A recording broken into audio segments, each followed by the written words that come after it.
What is up, baseball friends? Thanks so much for clicking on this video. We're going to jump right into minor league highlights of major league guys. Royce Lewis, what a great sight this is to see him back on a baseball diamond in uniform. Hits a double here. Looks like it might have been a home run. His first at-bat for the Saints today off that screen. Almost out. But just wonderful to see him out there. He DH'd for the Saints today. Again, take a look at that swing. Getting it done. Again, just a few feet from being a home run. Wonderful to see that from Royce Lewis. Jose Miranda also rehabbing for the Twins in this one. Played third base for the Saints. Got a couple hits, as you see here. Made a few plays in the field. I think he's going to play first base tomorrow is what I heard. So those guys returning on their way back. We're going to have some more health updates in just a moment. But first, Walker Jenkins highlights. As you see there, the number 5 overall prospect in baseball per MLB Pipeline. I think Dunedin was maybe kind of trying to gas him up to say once they retired him, like, oh, our guy's great. But no, he ruined that. Walker Jenkins goes deep, a 3-run homer. His first homer in July. He's having a tremendous month, a 1082 OPS in July, and it was all smiles. Later on, he also drove in another run with an opposite field single. So he pulls a home run, gets a nice opposite field single. You see there with 2 outs and 2 strikes. It's a beautiful swing. On over to looking at Wichita. See here, down 3-0, 2 outs. Again, in the top of the 8th, Luke Keaschall hits a 3-run homer to tie it up. Luke Keaschall with the flow there. Huge hit in that game. And then Ricardo Olivar for the Cedar Rapids Colonels here. We're going to show a couple doubles he hit.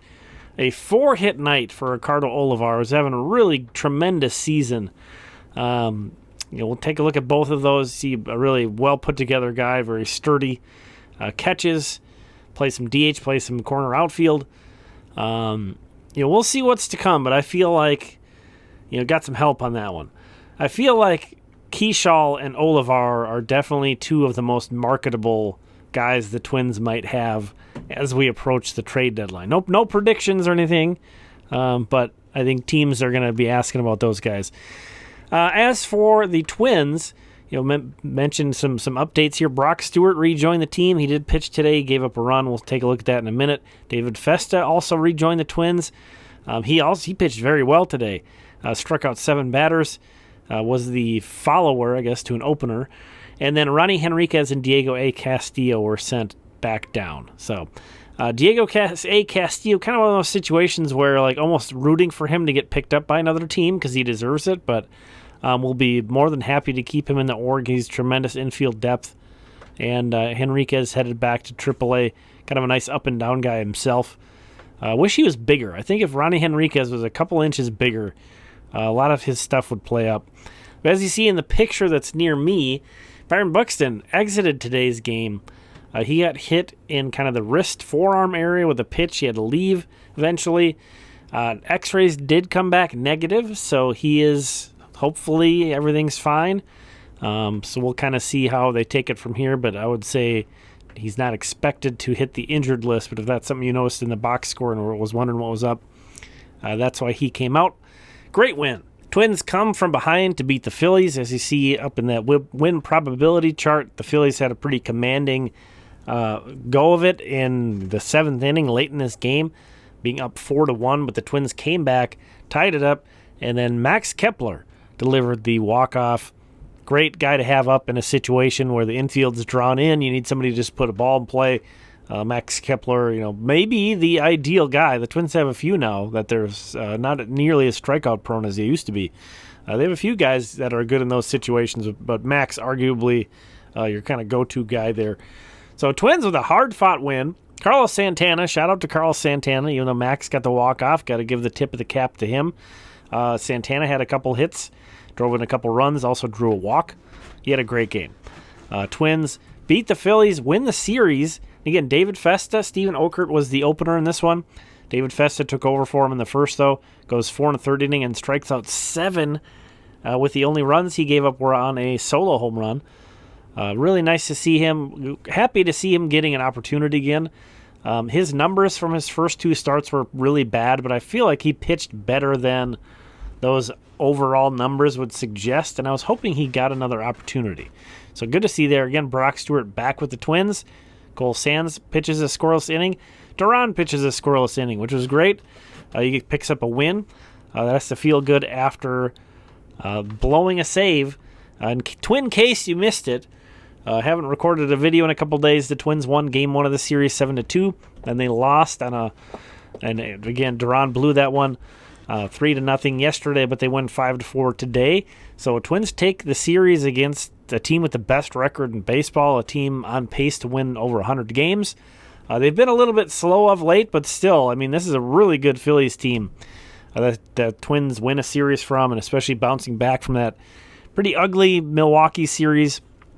So here is the picture. Cleveland also did win today, and Kansas City suddenly on fire again. So Twins 5 back in the division, only a half game up on Kansas City all of a sudden. Can't sleep on them. I should be the biggest one talking about them because I dumped all over their chances entering the year. I just did not see it all coming together from them, and they are right there. So this continues to be a really competitive and really good division, which we are not used to in the AL Central.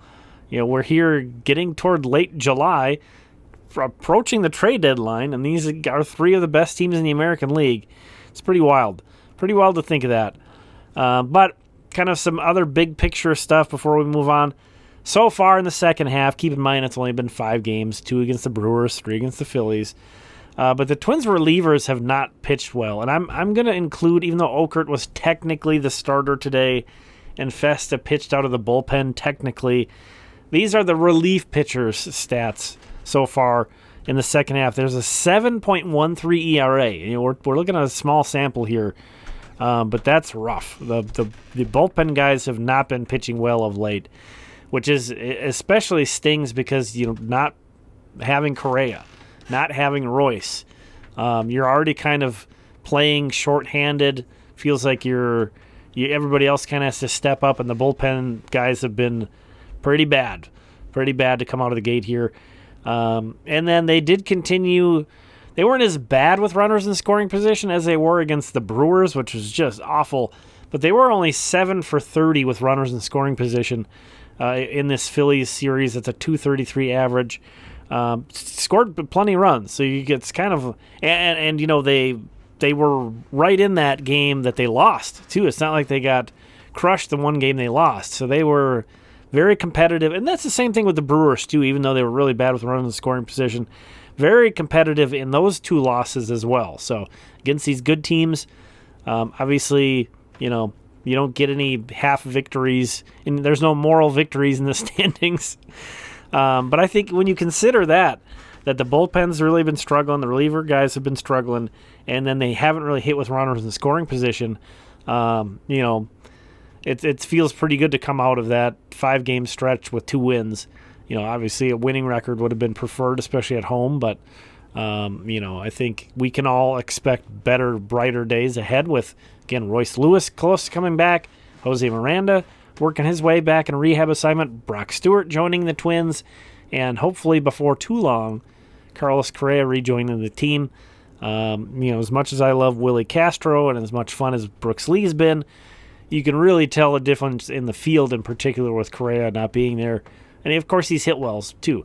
Didn't get to a video last night, Tuesday night, so here is all the minor league info that we would usually go over. Nothing too crazy. Rubel Cespedes stayed hot with his 11th home run. Walker Jenkins had another good game yesterday in addition to today. So just kind of wanted to put those up and mention those. But today, everybody but the Wind Surge won, so a really good day from across the entire system. On the hitting side, again, a couple of these guys we already looked at, but want to call out that Junior Severino also had a 3-hit game for the Saints, so he continues to stay hot. And then on the pitching side, some good performances here. John Klein, who's a Minnesota native, just kind of continues to pitch well for the Colonels. And Paulshan Pascalado had maybe one of his better games.